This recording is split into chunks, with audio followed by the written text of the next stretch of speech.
Hello welcome guys, today in this video I'm going to show you fix the audio service in not running. So very easy.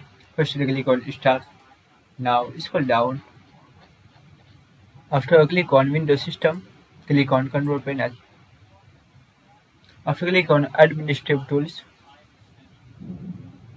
click on Services.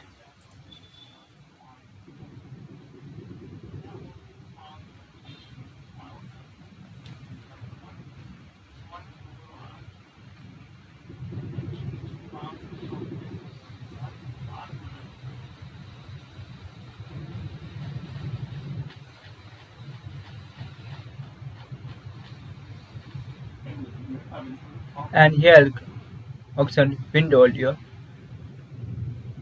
So right click on Properties and select here Automatic.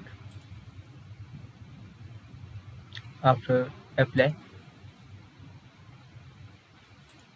click on OK. That is. So guys, this is very simple and easy method if you want to audio services not running. Thank you for watching this video. Please like, share and subscribe to my channel for latest updates.